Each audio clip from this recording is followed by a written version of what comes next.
اب جو ہم ڈسکس کریں گے وہ ہے تقدیر کے بارے میں۔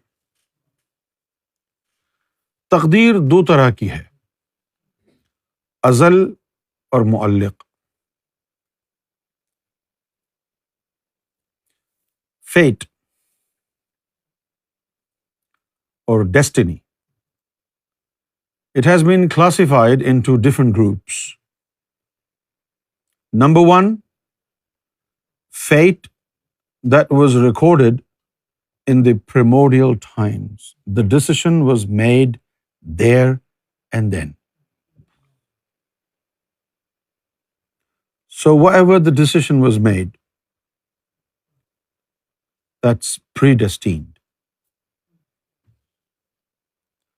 But the souls who were indecisive on that day, in the primordial times, nothing was prescribed for them, nothing was chosen by them on that day.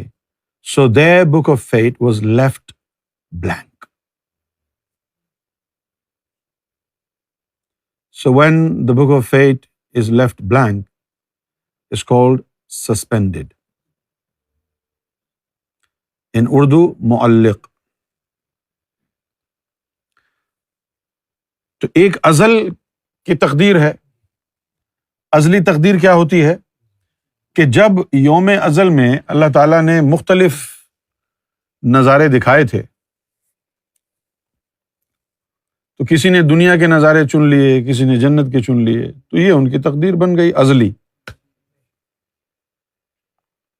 کچھ روحیں ایسی بھی تھیں کہ دونوں طرف دیکھتے رہیں للچائی ہوئی نظروں سے، کیا کریں کیا کریں کیا نہ کریں۔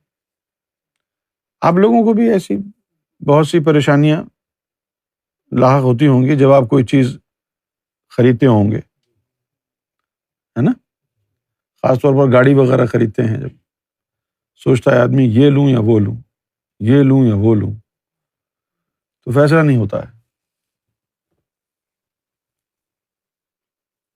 تو فیصلہ نہیں ہوتا ہے، تو ان سے بھی یہی ہوا۔ وہ یہ سوچ رہے تھے کہ یہ جنت کے لذات کی طرف جائیں یا دنیا کے لذات کی طرف جائیں، فیصلہ نہیں کر پائے۔ اللہ نے کہا جی ٹائم ختم ہو گیا، اب آپ بلینک جائیں۔ تو وہ ہو گئی تقدیر معلق۔ ٹھیک ہے بھائی؟ بعض لوگ کہتے ہیں کہ جب مقدر میں رزق لکھ دیا تو اس کے لیے گھومنا پھرنا کیا ہے؟ کچھ لوگ کہتے ہیں نا بھئی جب اللہ نے رزق لکھ دیا ہے تو پھر ہمیں کام دھندہ کرنے کی کیا ضرورت ہے، اللہ دے گا رزق۔ مخدوم جہانیہ نے کہا رزق کو حاصل کرنے کے لیے گھومنا پھرنا بھی مقدر میں لکھا ہے۔ اس کے لیے مقدر میں لکھا ہے، نہیں اگر گھومیں گے پھریں گے حرکت نہیں کریں گے تو بس لکھا کا لکھا رہ جائے گا۔ مثال کے طور پر جیسا کہ آپ کے لیے پھولوں کا گلدستہ چھت پر رکھ دیا گیا ہے، پھولوں کا گلدستہ، a flower bouquet has been placed on a rooftop for you. Now you go and get it. If you don't go and you don't get it, it will be left sitting there forever. And now you're saying it was written in my book of fate. Why didn't the bouquet arrive? Because you're supposed to go and get it. If you go there, you'll get it. If you don't go there, the flowers don't have legs to come here. So whatever is written in your book of fate, you have to make efforts to obtain it. If you don't make efforts, it will be left written. That's what you need to understand. جس طرح آپ کے لیے پھولوں کا گلدستہ چھت پر رکھ دیا گیا ہے، یہ تقدیر ازل ہے۔ اسے حاصل کرنے کے لیے آپ کو سیڑھیوں کے ذریعے چھت پر پہنچنا ہے، یہ تقدیر معلق ہے جو آپ کے اختیار میں ہے، اور اسی معلق کا حساب کتاب ہوگا کہ تو نے کوشش کی یا نہیں کی، نہ کہ تقدیر ازل کا۔ ہے نا بھائی؟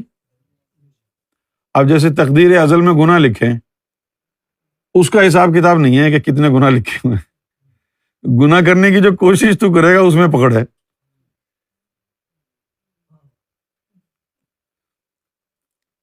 گناہ کی جو کوشش کرے گا وہ اس میں پکڑ میں آ جائے گا۔ تو پھر کیا کرے؟ پھر آدمی اپنے اوپر ضبط اختیار کرے۔ مجھے یاد ہے سرکار جب پہلی دفعہ یہاں تشریف لائے، ظاہری طور پر جو ہمیں معلوم ہے، تو انوار بھائی نے وولچ میں یہ سرکار سے سوال کیا،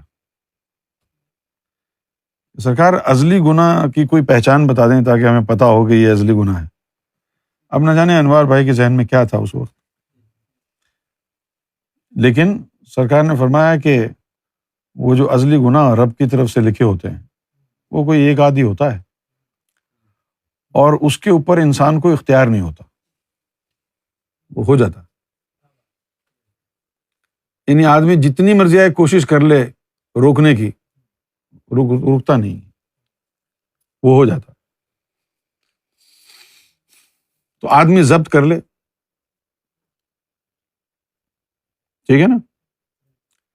اب اگر کوئی ازلی گناہ لکھا ہوا ہے، اپنے اوپر وہ ضبط کر لے، نہ کرے، پھر رب زبردستی جو کرائے گا تو اس کا حساب کتاب بھی نہیں ہوگا۔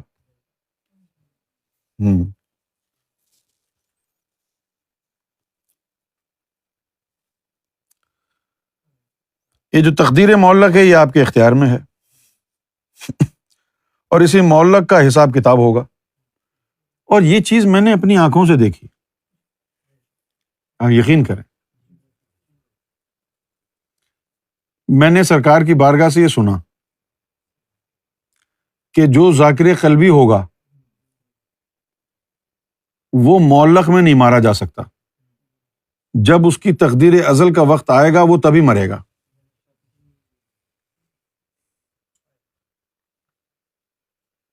سمجھے آپ؟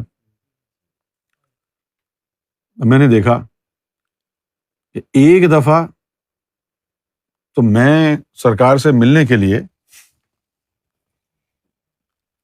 پھاٹک سے جا رہا تھا، وہ کوٹری کا جو ہے نا علاقہ، پھاٹک وہاں پر ایک جگہ ہے جہاں سے ریل کی لائن گزرتی ہے، اس کو پھاٹک بولتے ہیں۔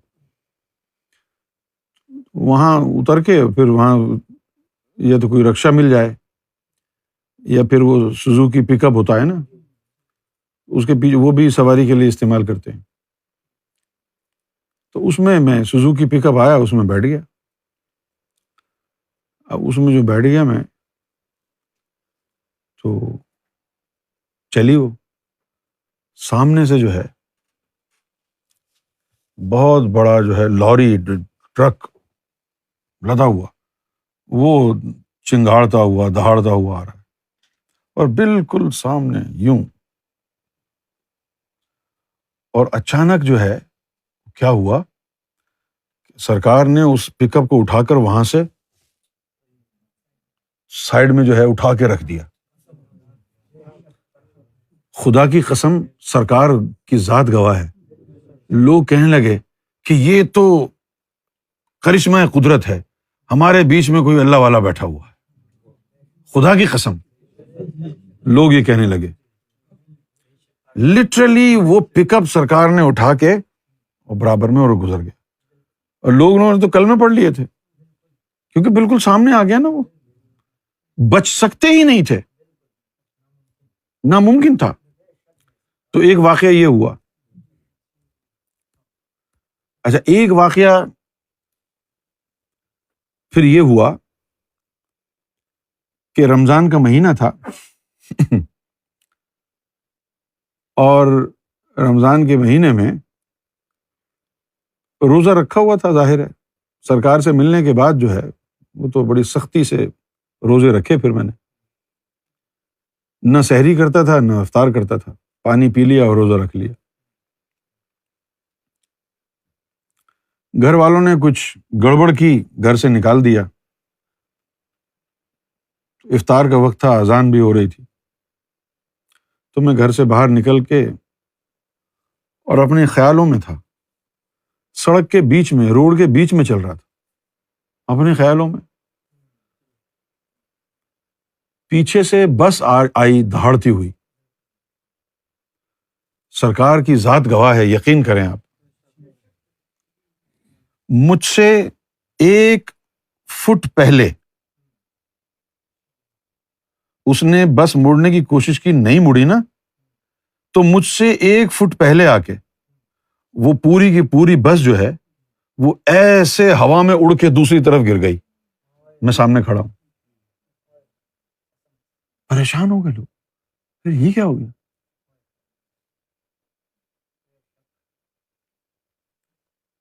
پھر ایک واقعہ یہ ہوا کہ غیبت کے بعد میرے خلاف بہت لوگ ہو گئے،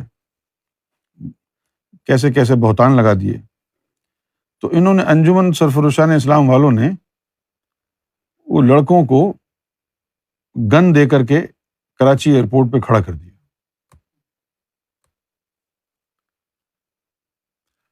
اور جب میں نکل کے وہاں سے آیا تو وہ سارے لڑکے میں جاننے والے تھے، وہ میں تو جانتا تھا ان کو، لیکن وہ ادھر ادھر دیکھ رہے ہیں. میں ان کے سامنے کھڑا ہوں، میں ان کو نظر نہیں آ رہا. میرے سامنے بول رہے ہیں کہ ابھی نہیں آیا، ابھی نہیں آیا، ابھی نہیں آیا. میں وہاں کھڑا ہوا ہوں اور میں ان کو نظر نہیں آ رہا. اچھا، یہ تو باتیں ایکسیڈنٹس کی ہو گئی نا. پھر ہم جس علاقے میں رہا ہوں، وہ جو دور ہے نا، وہ جو دور ہے 1985 سے لے کے آنورڈ، وہ بڑا خطرناک کراچی کے اوپر دور گزرا ہے، بہت خطرناک. جیسے 93 میں ممبئی پہ آیا تھا، تو یہ تو اس سے بھی زیادہ خطرناک تھا 1985 سے. اور میں سڑک پر، گھر والوں نے نکال دیا، فٹ پاتھ پہ سو رہا ہوں اور اسٹریٹ فائر ہو رہے ہیں. آپ یقین کریں، میں وہیں اپنے فٹ پاتھ پر ہوں، میرے چاروں طرف لاشیں پڑی ہوئی ہیں، اور لوگ جب فائر کر رہے ہیں تو مجھے اپنی آنکھوں سے ان کی بندوق سے گولیاں نکلتی ہوئی سلو موشن میں نظر آ رہی. یہ یہاں جا رہی ہے، کئی گولیاں میری طرف آئیں، اور لیکن بڑی سلو موشن میں میری طرف آ رہی تھی. تو میں یوں کرتا وہ یہاں سے نکل جاتی، یوں کرتا یہاں سے نکل جاتی، یوں کرتا اوپر سے نکل جاتی. یہ منظر میں نے اپنی آنکھوں سے دیکھا، اپنی آنکھوں سے دیکھا یہ منظر. تو جو تقدیر ازل میں لکھا ہوتا ہے، اگر آپ ذاکر قلبی ہیں تو حادثاتی موت نہیں ہو سکتی آپ کی، کیونکہ آپ کی تعلیم پوری ہونی ہے. سمجھ گئے آپ؟ ہاں، اگر آپ ذاکر قلبی نہیں ہیں تو اردو میں ایک لفظ کہتے ہیں ناگہانی آفت آ گئی. ناگہانی آفت یہی تھی کہ تقدیر میں نہیں لکھا تھا، لیکن وہ سامنے آ گیا، گولی سامنے آ گئی تو ختم ہو گئی بات. تو بہت سے لوگ ایسے ہوتے ہیں کہ جن کی تقدیر ازل میں موت لکھی نہیں ہوتی ہے، لیکن کسی مصیبت میں پڑ جانے کی وجہ سے حادثاتی طور پر ایکسیڈینشلی گولی سامنے سے آ گئی، ٹرک سامنے سے آ گیا، ٹرین سامنے سے آ گئی تو مر جاتے ہیں. لیکن اگر ذاکر قلبی بن جائیں اور ایمان سلامت ہو تو پھر وہ حادثاتی موت نہیں ہوگی. تبھی مرو گے جب تمہارے ازل میں لکھا ہوگا، اس سے پہلے نہیں آئے گی.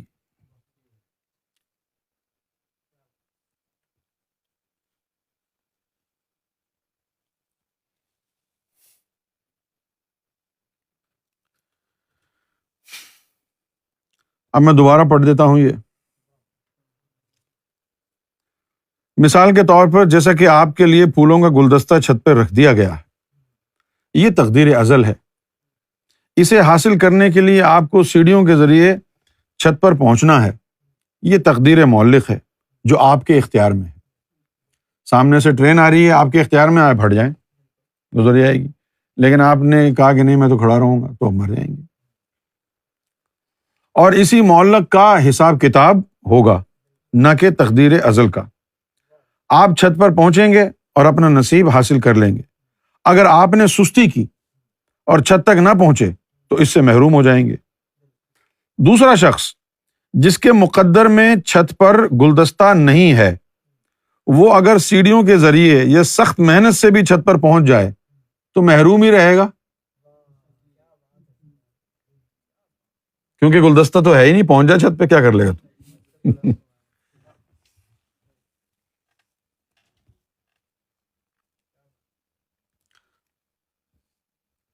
اس کے بعد پھر سرکار نے فرمایا کہ تیسری ارواح، پہلی تو وہ ہو گئی نا جنہوں نے دنیا پسند کی تھی، ہے نا، اور دوسری کون سی ہو گئی؟ جنہوں نے جنت پسند کی تھی۔ اب یہ تیسری ارواح کا ذکر ہو رہا ہے۔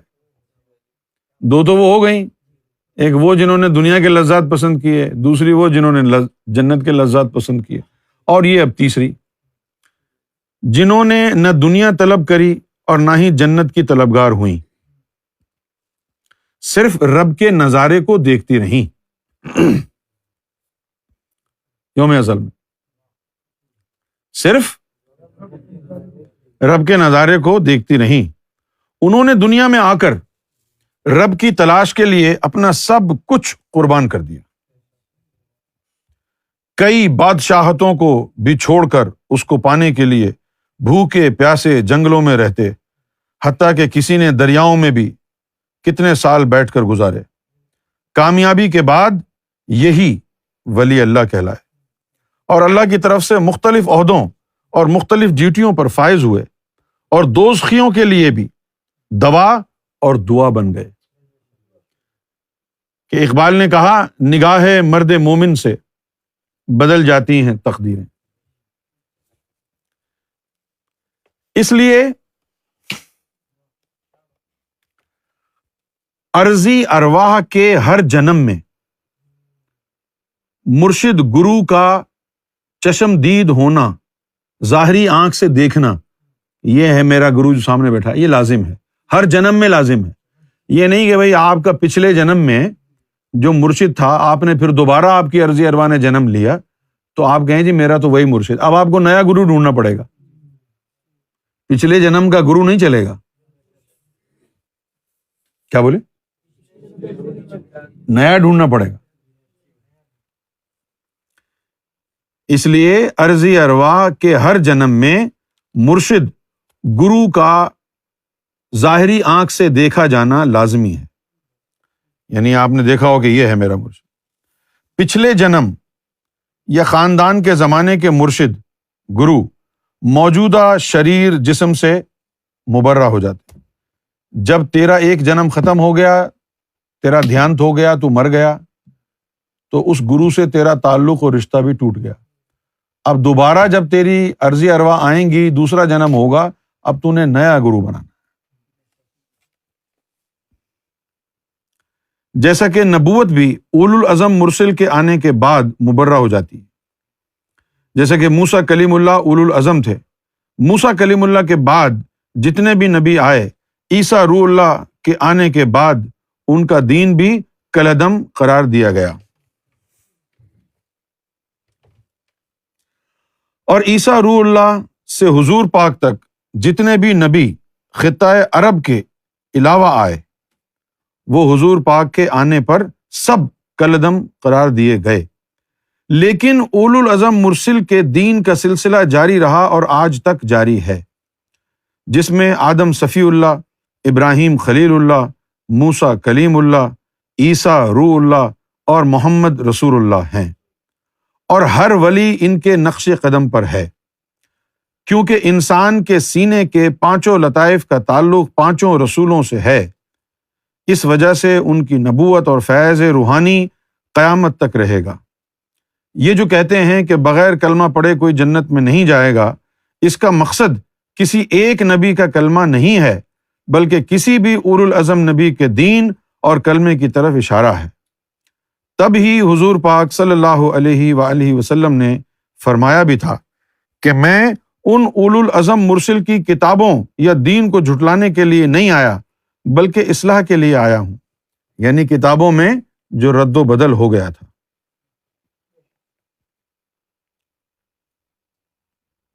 آدم صفی اللہ کا سلسلہ اب بھی جاری ہے۔ ہمارے مسلمان کہتے ہیں کہ یہ ہندوازم بیکار ہے۔ یہ ہندوازم جو ہے وہ آدم صفی اللہ کے دین کی ہی ایک کڑی ہے، اور سرکار نے فرمایا ابھی تک ویلڈ ہے، ابھی تک ویلڈ ہے۔ آدم صفی اللہ کا سلسلہ اب بھی جاری ہے۔ کیوں جاری ہے؟ بھئی ان کی تعلیم قلب کی تھی، ختم کیوں ہوگا سلسلہ؟ قلب کے بغیر اللہ ملتا نہیں ہے۔ کسی بھی دین میں ہو قلب سے ہی شروعات ہوتی ہے۔ جو لوگ صرف قلبی ذکر میں ہیں، رب کے نام پہ گریہ زاری اور عاجزی رکھتے ہیں، توبہ کرتے ہیں، گناہوں سے بچنے کی کوشش کرتے ہیں، یہی ابتدائی دین، ابتدائی نبوت اور ابتدائی عبادت تھی۔ غوث یا ہر ولی کا قدم کسی نبی کے قدم پر ہوتا ہے، اور ان کا قدم آدم صفی اللہ کے قدم پر ہے۔ مجدد الافسانی نے کہا تھا کہ میرا قدم موسوی ہے، جبکہ قلندروں کا ایک سلسلہ عیسوی ہے۔ شیخ عبد القادر جیلانی محمدی مشرب سے تعلق رکھتے ہیں۔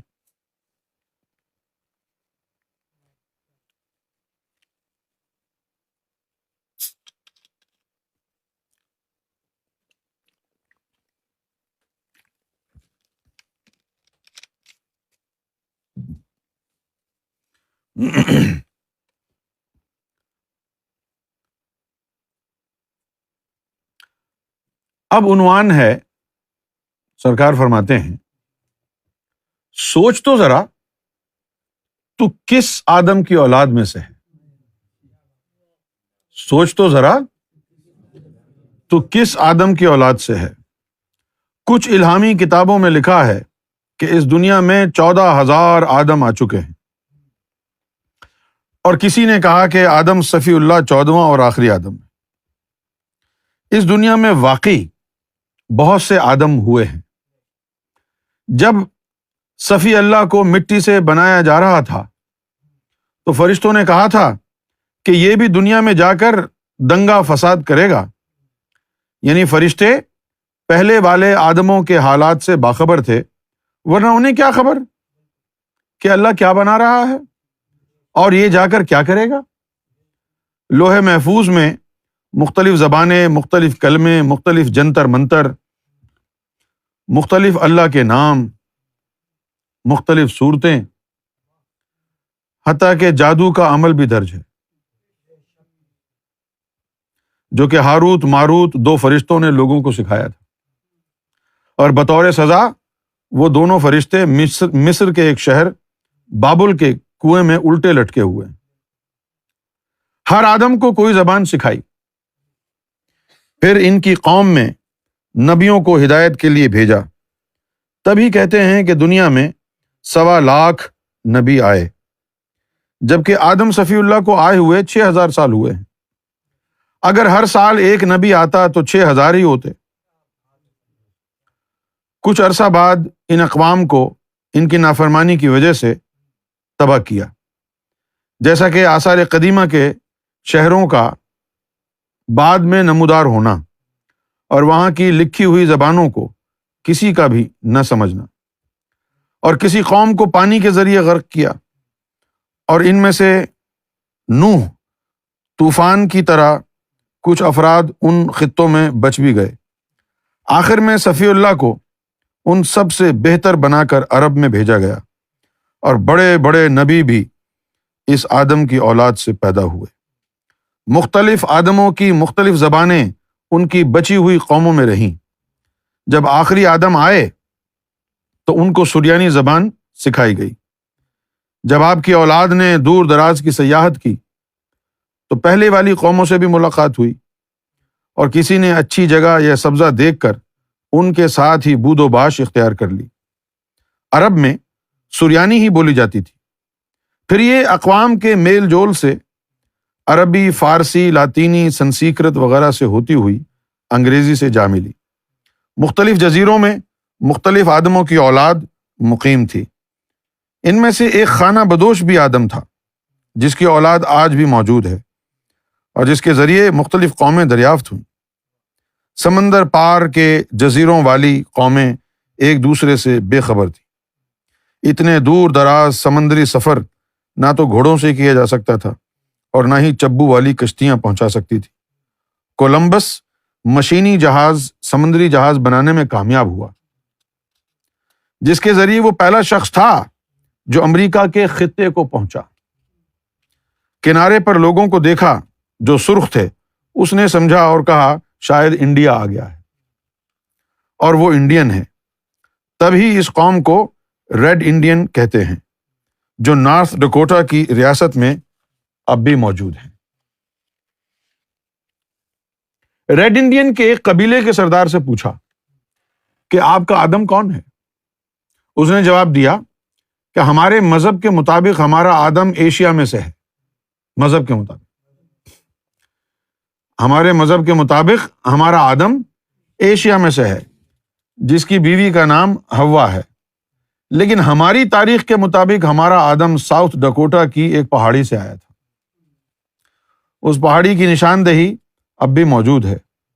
لوگ کہتے ہیں کہ انگریز اور امریکن ٹھنڈے موسم کی وجہ سے گورے ہیں، لیکن ایسا نہیں ہے۔ کسی کالے آدم کی نسل بھی ان خطوں میں قدیمی موجود ہے، وہ آج تک گورے نہ ہو سکے۔ یہی وجہ ہے کہ انسانوں کے رنگ، حلیے، مزاج، دماغ، زبانیں، خوراک ایک دوسرے سے مختلف۔ آدم صفی اللہ کی اولاد کا سلسلہ وسط ایشیا تک ہی رہا۔ یہی وجہ ہے کہ وسط ایشیا والوں کے حلیے ایک دوسرے سے ملتے ہیں۔ کہتے ہیں کہ آدم صفی اللہ یعنی شنکر جی سری لنکا میں اترے، پھر وہاں سے عرب پہنچے اور اس کے بعد آپ عرب میں ہی رہے اور سرزمین عرب میں ہی آپ کی قبر موجود ہے۔ تو پھر سری لنکا میں آپ کے اترنے اور قدموں کی نشاندہی کس نے کی، جو اب بھی تک محفوظ ہے؟ اس کا مقصد آپ سے پہلے ہی وہاں کوئی قبیلہ آباد تھا۔ جو قومیں ختم کر دی گئی ہیں ان پر نبوت اور ولایت بھی ختم ہو، اور باقی ماندہ لوگ ان ہستیوں سے محروم ہو کر کچھ عرصہ بعد بھٹک گئے۔ جوں جوں یہ خطے دریافت ہوتے گئے، ایشیا سے ولی پہنچتے گئے اور اپنے اپنے مذاہب کی تعلیم دیتے رہے، اور آج سب خطوں میں ایشیائی دین پھیل گیا۔ عیسیٰ یروشلم، موسیٰ بیت المقدس، حضور پاک مکہ، جبکہ نوح اور ابراہیم کا تعلق بھی عرب سے ہی تھا۔ کچھ نسلیں عذابوں سے تیار ہوئیں، کچھ نسلیں عذابوں سے تباہ ہوئیں، کچھ کی شکلیں ریچھ بندروں کی طرح ہوئیں، کچھ رہے سہے لوگ خوفزدہ ہو کر رب کی طرف مائل ہوئے، اور کچھ رب کو قہار سمجھ کر اس سے متنفر ہو گئے اور اس کے کسی بھی قسم کے حکم کی نافرمانی کی، اور کہنے لگے کہ رب وغیرہ کچھ بھی نہیں، انسان ایک کیڑا ہے، دوزخ، بہشت بنی بنائی باتیں ہیں۔ موسیٰ کے زمانے میں بھی جو قوم بندر بن گئی تھی، انہوں نے یورپ کا رخ کیا تھا۔ اس وقت کی حاملہ ماؤں نے بعد میں بندریا ہونے کی صورت میں بھی جنم انسانی دیا تھا۔ وہ قوم اب بھی موجود ہے۔ وہ خود کہتے ہیں کہ ہم بندر کی اولاد میں سے ہیں۔ جو قوم ریچھ کی شکل میں تبدیل ہوئی تھی، انہوں نے افریقہ کے جنگلوں کی طرف رخ کر لیا تھا۔ اس وقت کی حاملہ ماؤں کے پیٹ میں تو انسانی بچے تھے، جن کے ذریعے بعد میں نسل چلی، اسے مم کہتے ہیں۔ جسم پر لمبے لمبے بال ہوتے ہیں، مادہ زیادہ ہوتی ہیں، انسانوں کو اٹھا کر لے بھی جاتی ہیں۔ ان پر مذہب کا رنگ نہیں چڑھتا، لیکن آدمیت کی وجہ سے شرمگاہوں کو پتوں کے ذریعے چھپایا ہوا ہوتا ہے۔ کسی اور آدم کو کسی غلطی کی وجہ سے 1000 سال کی سزا ملی تھی۔ کسی آدم کو کسی غلطی کی وجہ سے 1000 سال کی سزا ملی تھی، اسے سانپ کی شکل میں تبدیل کر دیا گیا۔ اب اس کی بچی ہوئی قوم، جو ایک خاص قسم کے سانپ کے روپ میں ہے، جنم کے 1000 سال بعد انسان بن جاتی۔ سنا ہے آپ نے ایسا؟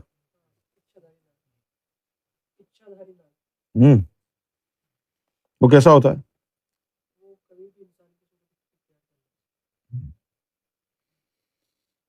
جنم کے 1000 سال بعد انسان بھی بن جاتی، اسے روحا کہتے ہیں۔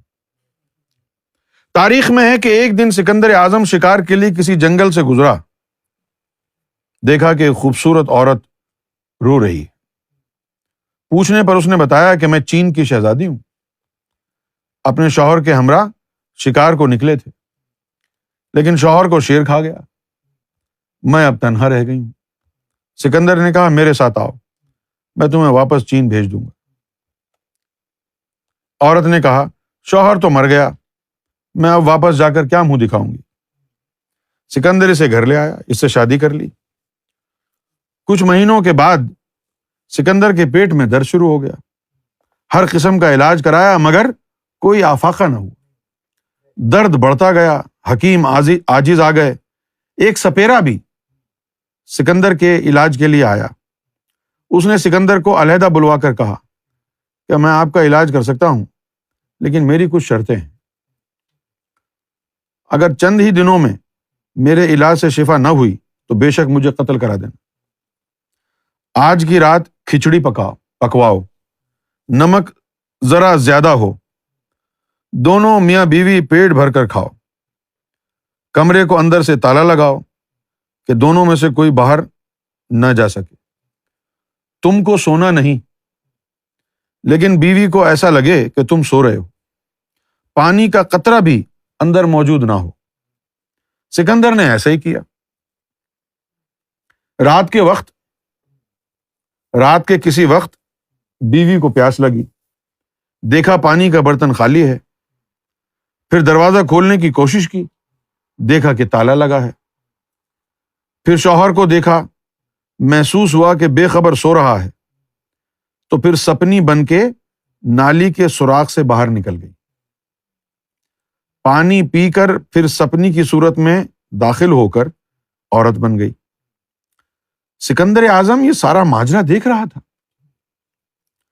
صبح سپیرے کو سب کچھ بتایا، اس نے کہا کہ تیری بیوی ناگن ہے جو 1000 سال بعد روپ بدلتا ہے، اس کا زہر پیٹ کے درد کا باعث بنا۔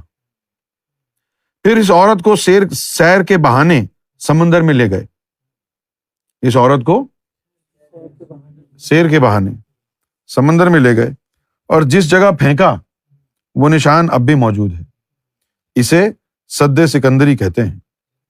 ان کی نسل بھی اس دنیا میں موجود ہے۔ عام سانپوں کے کان نہیں ہوتے، لیکن اس نسل والے سانپ کے کان ہوتے ہیں۔